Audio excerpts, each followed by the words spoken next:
organization, didn't know a lot of people there, and in my mailbox at work, when I started my very first day, I had like 3 emails, you know, welcome to the company, and, you know, do this requirement, and the third one was from Tina.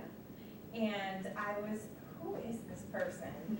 Because she reached out and told me how excited she was that I was there and that she looked forward to working with me. And I'll be honest with you, at the time, I didn't know what her title meant. And I looked at it and I'm like, what does she do? What does she want? Okay, but it was a very positive experience to me to the first time I met her, that we started to develop this partnership. So just reaching out, it goes a very long way.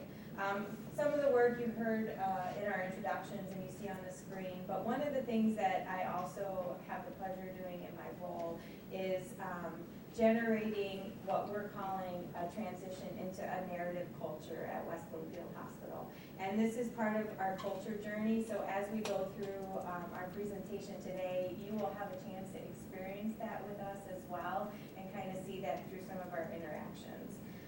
So I'll start with Melinda Gates' quote, and she said, philanthropy is not about the money. And we all know Melinda Gates. If you look her up on Wikipedia, the first thing it says is American philanthropist. You know, one of the most powerful women in Forbes, repeatedly over and over again. So we're here to say that development is really all about the money. We want to contradict her, but we'll go into it a little bit more. And it's really the second part of her quote, and she talks about, it's about using whatever resources you have at your fingertips and applying them to improve the world. And that's where you get into what our definition of money is, which is managing our networks externally and internally. So as I told you, I do some of the narrative and storytelling work. So we have an assignment that you have to work on. We're going to give you 3 to 5 minutes. And if anybody forgets, you can look at the board on your right. But what we'd like you to do is take a piece of paper on the back of your agenda, if you don't have anything, and take about 3 to 5 minutes, and we're going to ask you to write down the story of the smallest impact gift that you've worked with that has had the biggest impact. So smallest gift in terms of dollars that had the biggest impact. When you write your story, I want you to think about and write about how did you and your donor feel in that experience, and who people were involved in that. Any questions? All right, so we're going to set the clock. 3 minutes. I don't know what you mean by impact. You tell me what that means. Well, I want you were thinking. Right. So I have my own idea. Whatever your idea is. I don't want to overinterpret it for myself. Take a minute, just write it out on a sheet of paper.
Quietest session you've been in, right?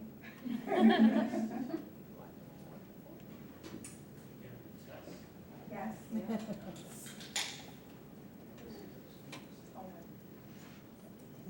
great seniors.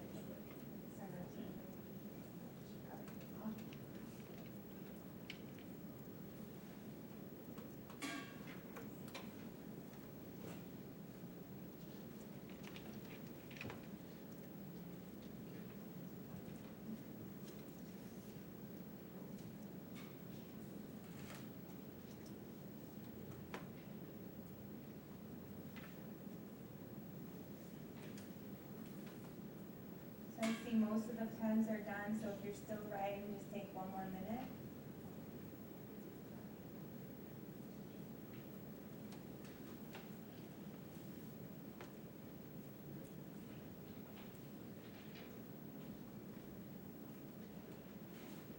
All right, fantastic. We're not gonna do anything with those yet, but if you can just save them for the end, we'll get to talking about those a little bit more.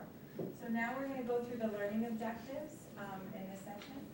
So I do work with a former engineer, so of course there are learning objectives and measures of success.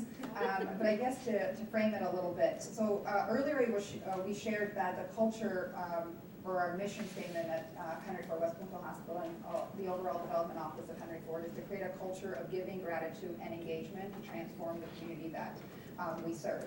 So in order for us to be able to do that, we've been doing a lot of thinking about how we really focus the shift from transactional gifts to transformational gifts. How do we shift from events-based fundraising to major gifts focus? And of course, we really spend a lot of time thinking about, like, how do we focus on impact created versus dollars raised? I mean, we're all fundraisers in this room, and you know, every time you have an informational interview or even a real interview, everybody asks, well, how much money did you raise last year? Right? And it's so hard to sort of answer that question with, you know, without thinking, well, you know, this is the impact I created. I mean, it was not $1 million gift, but I was able to take something from nothing to something powerful that saved my organization money or helped this many people.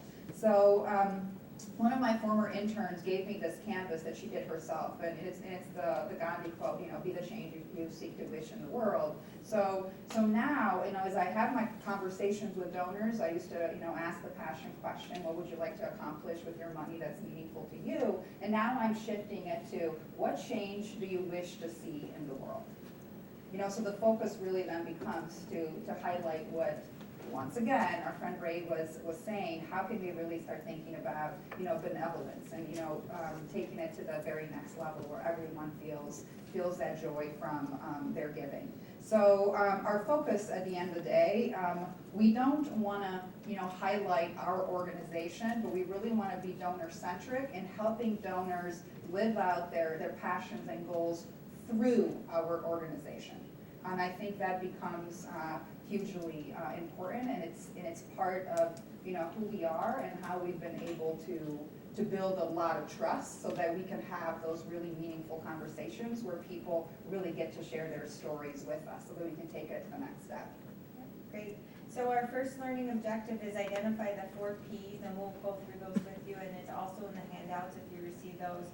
Instrumental to the transformational giving, and transformational for me is that whole idea of feeling a sense of accomplishment and also feeling the passion that aligns with what the organization is doing. Discover techniques to build, connect, and manage your internal and external networks. It's all about the money. And understanding why connecting to the organization's strategic goals is critical to impact, and I'm honored that that's on there since I'm your strategy person. So we're going to start with our first P, which is prospects. And prospects we defined as those who have the affinity and capacity to support the organization. So Tina, tell me, how do you build trust with your donors internally and externally? So, I mean, as development officers, we should be donor-centric. I mean, yes, we get a paycheck from our organization, but at the end of the day, we really work for the donors. And I mentioned earlier that it is how can we advance their goals through the organizations that we serve. And at times, it really means that if there is no right fit, then we can connect those donors to another organization. And I've had plenty of experiences when I've done that, where the donor feels so honored that I was able to do that, that they still write a check to my organization because they feel that loyalty, or maybe they feel like they owe me something. But at the end of the day, I think if we are focusing on them, because, I mean, I always say that for donors, their philanthropy is their joy work. I mean, they work so hard at their day jobs, so philanthropy is, I get to do something that's outside my normal realm of responsibility to make the world a better place. So, you know, I can give an example of a donor. She has a long-standing relationship with our organization. I met her about a year ago, so she had worked with other gift officers at Henry Ford, and we met for coffee at Starbucks, you know, normal, you know, donor conversation. And what she shared with me was that she was actually very passionate about senior care. And all the conversations since then were about cancer, because she had cancer in her family. But then when I asked her, you know, the passion question or what impact she wanted to see in the world, all of a sudden she started talking about the challenges in her life, in dealing with her parents and dealing with her in-laws. She talked about how it's extra important to her because she used to be an administrator for senior facilities, and she said, we've got to change something. So I was able to get her to the point where I said, well, actually senior care is a huge priority for us at West Bloomfield Hospital, because the average age inpatient for us is 82 years old. So, I mean, so they say that in Oakland County by 2025, we're gonna have more people over 65 than people under 18. So that's 10 years ahead of like the national average. So, I mean, that's something that we have to think very seriously about. So as I was talking to this donor, she said, well, are you sure, you know, that this is a priority, because this is so important to me. Are you sure it's a priority for the organization? And she's like, I've been giving gifts for a very long time. I don't want this to be another gift that I give just to make me happy. I want this to be something that aligns with what you guys are doing. And she said, I want to talk to one of your executive leaders who is not a gift officer. So I text Tracy after that meeting. And we were able to have a conversation together with the donor. We were able to give her, you know, a proposal of our idea of what we wanted to try to accomplish based on the problem we were trying to solve. Like, we weren't selling a product. We were saying, this is a problem we're trying to solve. And you can attest to this, Tracy. At the end of it, she's like, this is what I'm passionate about. And then she goes, what is it going to take for me to make this happen?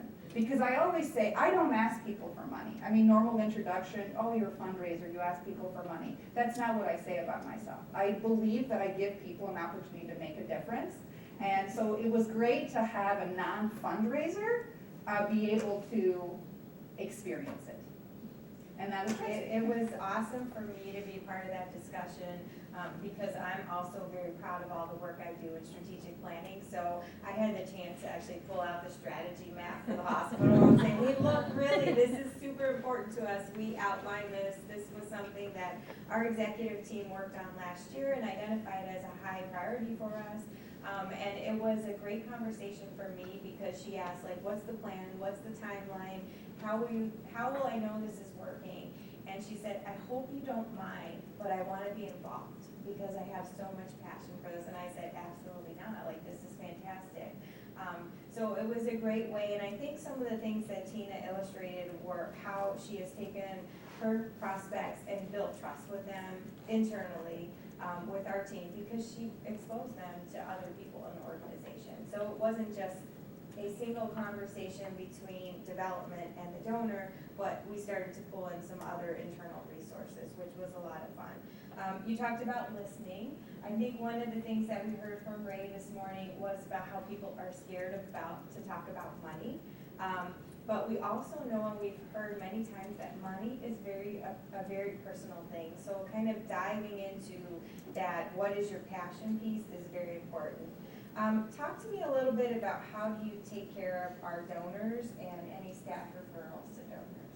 Can I just ask a question? Yes.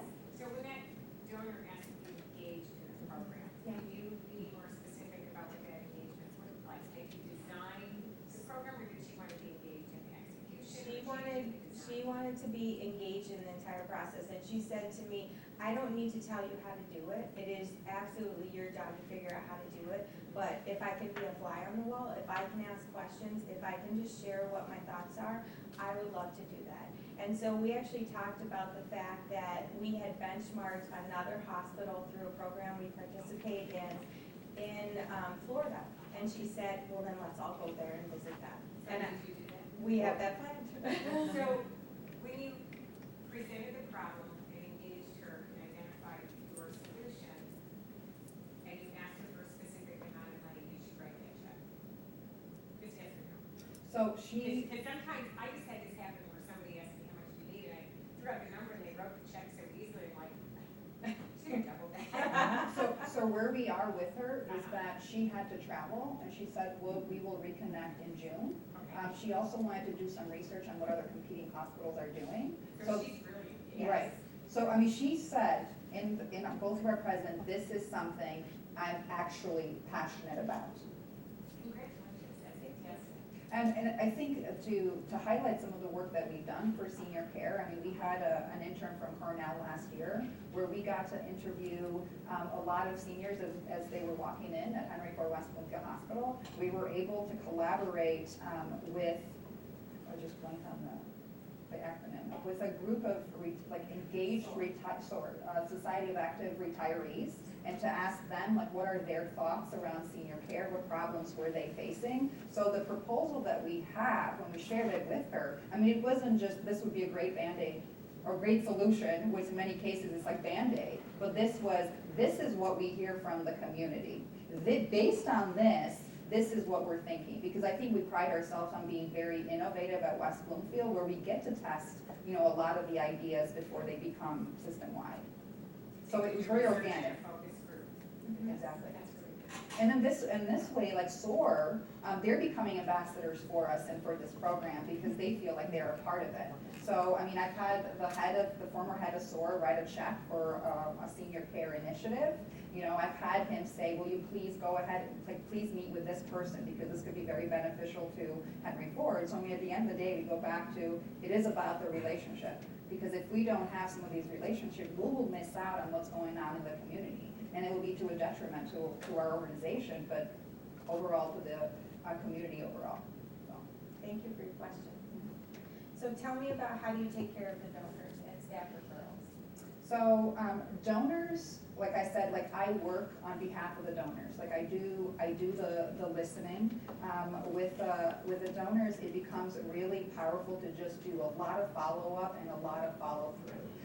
I've learned that donors don't necessarily care about getting that intended result, but they do care that we stick to the process. They do care that we are transparent. They do care to know who are the people that are going to implement the gift. I tell people internally and externally, I don't accept a gift unless I know how to steward it. And I can even tell the story of I had a donor with a check for $500,000. And she's like, well, take my money because we're going to do this. And I said, I'm sorry, I can't take your money. I said, because there is no one internally who is going to own it. I could have taken that check to my boss, and I'm like, oh my God, I just got a gift for $500,000. I mean, $500,000 is a lot of money. And this particular donor actually went to her doctor and said, doesn't your development team know how to raise money? I had a check for $500,000 and she didn't take it. And of course, then the doctor texts me and says this. And then what ended up happening, we created a surgical lymphedema program, benefits breast care patients, right? We were able to turn into something really huge because we had an owner. We had somebody to implement it. We were able to buy this really big microscope where we can connect lymph nodes to one another so people can get back the flow to their arms or legs. When I was in France for a program, and I remember it was 2 in the morning because of the time difference. The surgeon sent a text message to me and 5 other people. Some of the people I didn't know, there were 313 numbers, I'm assuming other physicians, and said, we just completed the very first surgical lymphedema surgery in the state of Michigan. And for development to be a part of that conversation, it meant we were no longer the black sheep of the family, the people over there that go have lunch all the time. All the things that people don't know what we do at times. So for us to be, a solution finder becomes huge. So now those donors are the donors that say, wow, thank you for not accepting my money at that time, and I apologize. Because I wanted to do what's right for them, even though at that time they didn't think I was doing the right thing. So it's hard work, right? But if you're gonna do it with soul and passion, then you gotta stand up for what you believe in. I mean, it's really hard for us to do our work if we don't know who we are and why we do it. But I would also say that to whomever you report to understood your methodology, because in other organizations, you could pay tax for that. Well, and I think that's the reason why we really want to help create that shift between transactional and transformational. And then we have other stories to share with you where money was accepted and then not good things happened because we didn't do that due diligence. So really, Tina talked about all the things to creating a fundraising pipeline, build the trust, listen, identify the passion, and then the last piece, which was take care of the referral pipeline. And some of that comes, and I do feel like we collaborated with Ray in advance, but we didn't. It's really about, you need to treat people like people, and they're human beings, and so how can you creatively treat them in those manners that you need to, and the donors appreciate that. So to add with a doctor that sent me the text message, like, why didn't you take the money? I mean, now he refers very freely because he's like, oh, you take care of my patients like I take care of my patients. Like, you want what's best for them. So we really do become, like, as part of our Grateful Patient Program, I'm sure all the hospitals have it, you know, we want doctors to refer to development the same way they would refer to a subspecialist, which means the follow-up becomes hugely important. All right, great. So that takes us to our second P, which is people. And we're defining that as the individuals and culture instrumental to implementing the gift. Or you may think of them as the internal product team. They're important to us because they're the ones that do the work and implement it. So Tina, tell me about how do you and the philanthropy team build trust with our internal product team?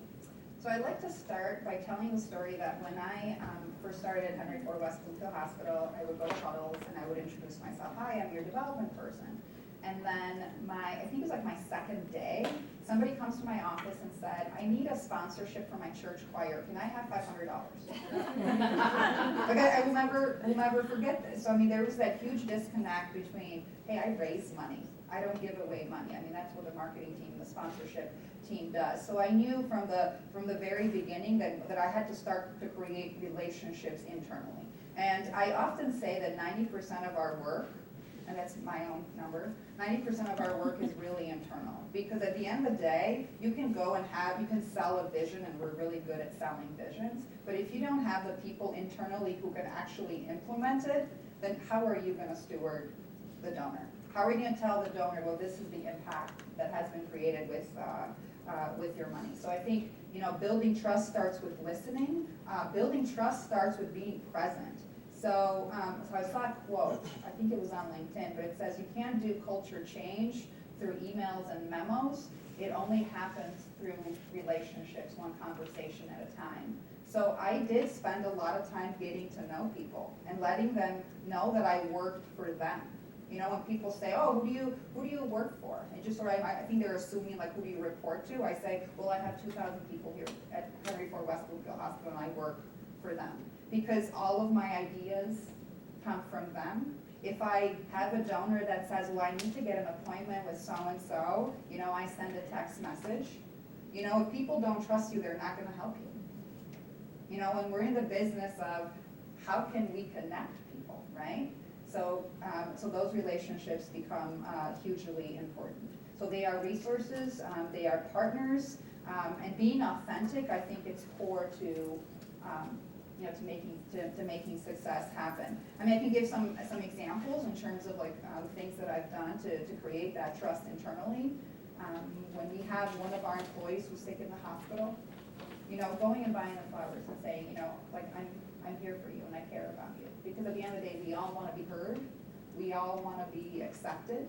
I mean, I don't know if any of you, I'm sure some of you are married, but when I fight with my husband, it's not about me getting my way. I just want to be heard. I just want him to understand what I am saying. And I think at the end of the day, we're all people, and I think we have the same principles apply. We have joy cards, or joy pops as I call them. You know, I send handwritten notes when people do really nice things to me. It means a lot, and sometimes I don't think it means a lot, but when they talk to other people, well, Tina did this for me, or Luke did this for me. We do joy activities. So joy activities for us is like we, once a quarter, we would, you know, we had apples for Valentine's Day. You were the apple of our eye. And it started with our former senior vice president because she wrote joy on clementines to pass around as brand awareness for what we do as a development office.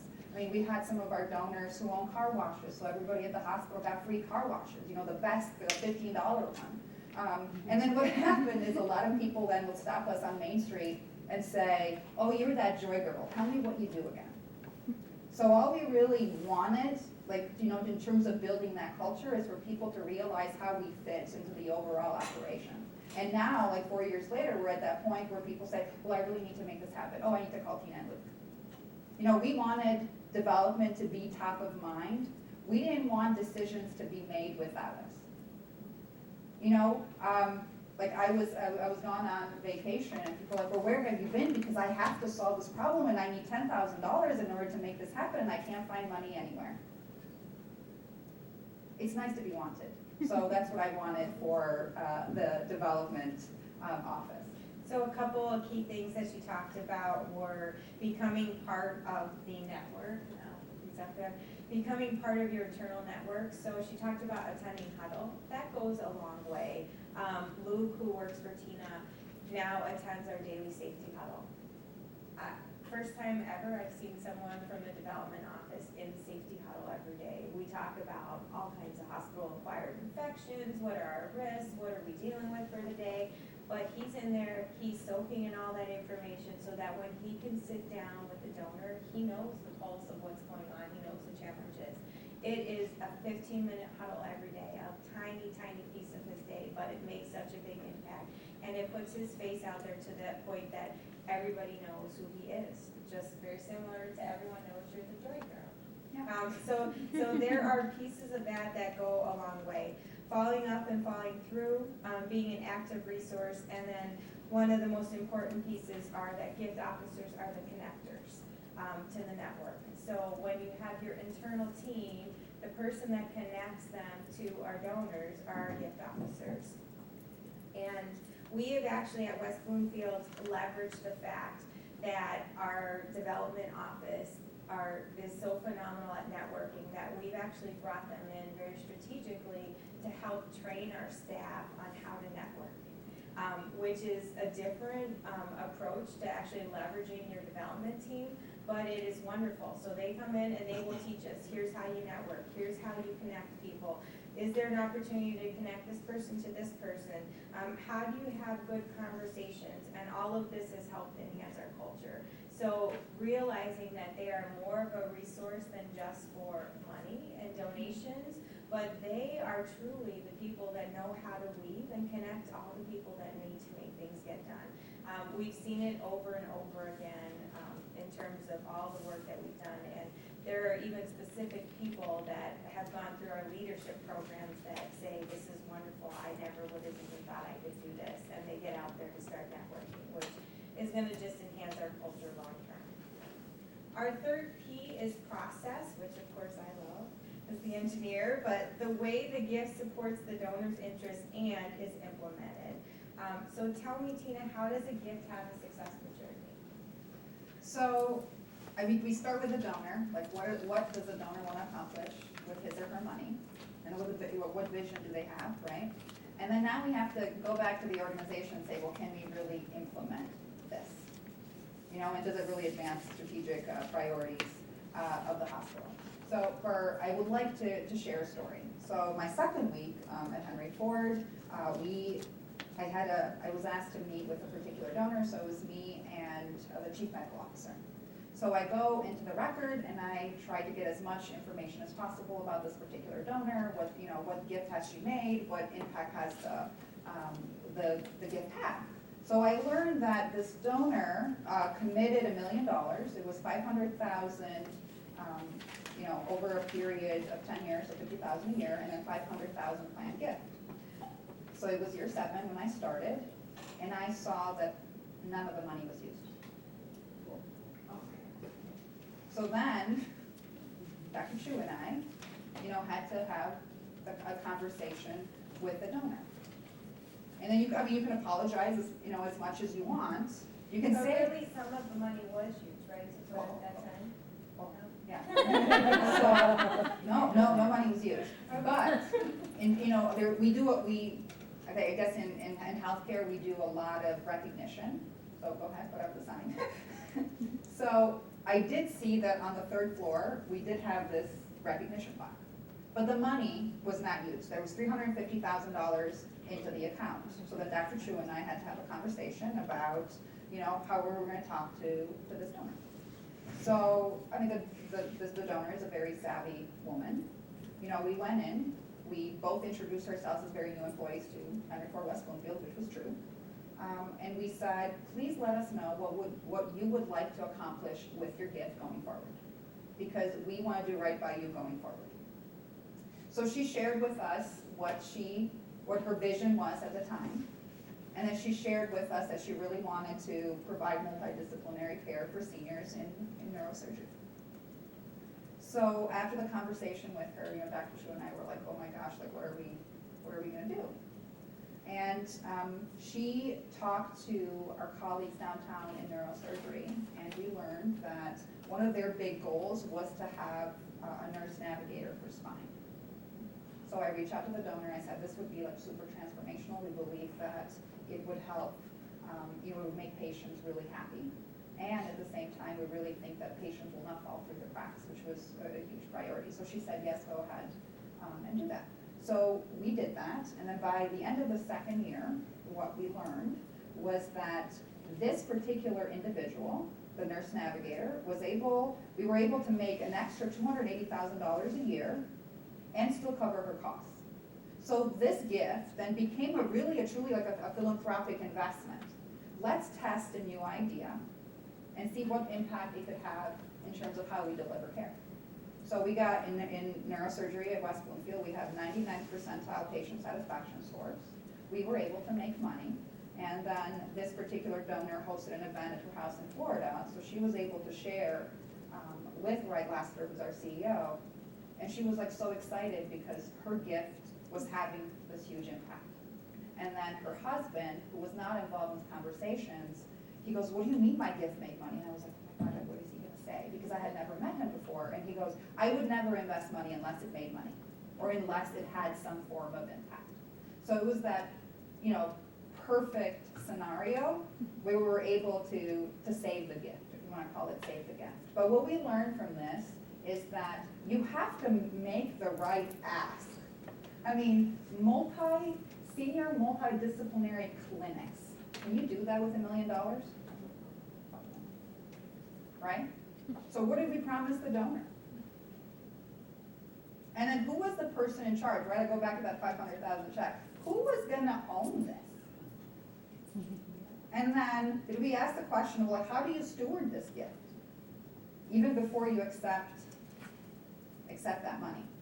So I think it becomes super important to match the external and the internal, and to have a picture of what's going to look like. I don't ask for $1 million+ gifts without there being a pilot, because my credibility is important to me. So if somebody has a big vision and I'm able to connect them to someone at the hospital, then I say, okay, let's try it for 3 years. If it is really what you want, then year 4, I said, I can come and ask you for an endowment or for $1 million or $2 million, or you're gonna come to me beforehand and say, yep, this is exactly what I wanted, or no, absolutely not. And I think it's good for the organization, I think it's good for the gift officers, because even if we don't work for the organization where we work now, we're still in the same community. I mean, they are the same donors. And like I said, credibility is important. So, please take the time to reflect. Go and look at the funds that you have. Are they being used? And for me, like we talked about vulnerability earlier, being open and honest with them and saying, let's see what we can do together, going forward, I think it gives people that sense of hope, and it is possible to rebuild trust. So the key to this one is make sure that it's achieving what the intent was, and if not, very simply get it back on track. So very important work, I think, in terms of process and making sure we can be successful and then having integrity throughout that process as well. So our last P is products, and this is ensure that the gift advances the strategic goals of the organization and has some type of impact. So how do you connect with the strategic goals of the organization, and can you give us some examples? So I serve on the senior leadership team of the hospital, so I am a part of those discussions. But more than anything, I really take the time to build the internal relationships. I was just having a chat with one of my colleagues where I said I'm so grateful that I am hospital-based, because I become part of the process. Like I get to attend the meetings, if I'm on Main Street, somebody's waving, Tina, can you help me with this? Or Tina, you didn't, please send me that email, that you promised me 2 hours ago. So it's like, it's very family oriented. But, at the end of the day, the more information you know, and people who are in healthcare, they're in it because they care for patients.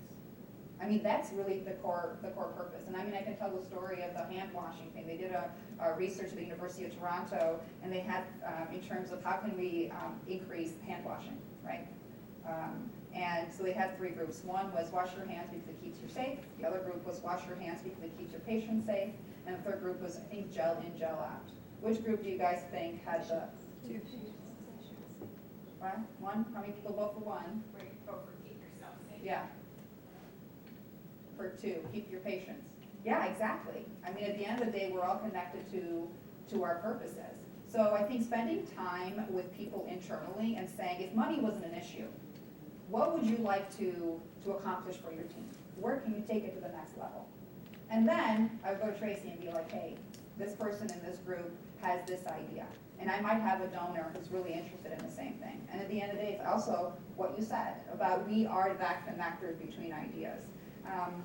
So talk about LEX program, because I think that's one that stands out for me, where we had a very laid out strategic plan as we wanted to increase our orthopedic market share. So how did we connect that back to, there was a big strategy and there was also a donor piece to that? Yeah, so I was part of the Healthcare Equity Scholars Program at Henry Ford, and we're trying to find a solution to an equity problem. So my partner in that worked in orthopedics, and I said, well, what is like what's a big issue that you guys face? And she said, well, every time somebody has a BMI over 40, we basically tell them to, go lose the weight and come back. So they're in need, they have pain in their joints, they're overweight, right. They want to fix it. And then we were pretty much saying, go lose the weight. I mean, I'm back from Italy. I've gained 10 pounds from pasta and pizza. It's really hard to lose 10 pounds. I'm counting calories and it's really hard. Maybe too much information. So, I'm just saying. And ate their pasta for lunch. I didn't eat it. So after we got the data, and we were letting people just basically leave us. So I know one of my friends at work, she's the head of metabolic health, and I said, hey, what do you guys do about people who need to lose the weight? And she said, well, what do you mean? And I said, well, are there any resources? And she said, yeah. And I said, well, why can't you and the people from joint replacement talk and hang out and see what you can do? So they started talking and saying, oh, well, maybe we can refer to you. And then Dominica, who's the head of metabolic health, she is Miss Equity. So she really thinks about, well, what if somebody's metabolic health program is not covered by insurance? So that's where philanthropy really, come to play. We were able to find a donor who was interested in this program after we shared it with him, because for him initially it started with, I want my name on a room. Because he had joint replacement surgery, so as he was walking up and down the halls, he's like, how do I get my name in one of those rooms? But then, Luke went to him and said, we will take your money, but we really want to figure out something that's meaningful to you. So it's not just it's going to go to the capital fund. We want it to be something that you can really relate to. So Luke was constantly sharing ideas, like, well, we have this, and what do you think about this? So this was this donor's first gift, right? So when we shared this idea, he said, perfect. We have a history of, what's called blood disease? heart disease in the family, high cholesterol, high blood, all that stuff. So this would be good. And it was connected to joint replacement surgery. So we went to Dominica and I said, well, here's the 50,000 so you can pilot this program. So no one gets turned away. Well, this program is now system-wide. We are not turning people away. And then when you read some of the testimonials from the people who have been able to lose the weight and who have been able to transform their lives as a result of this experience, I mean, at the end of the day, so that's why we do what we do. Last year, we looked at the numbers for that program. We had over 30 patients referred, a high percentage went through the program. And I think 9 months in, it was something like 265 pounds had been lost through that program.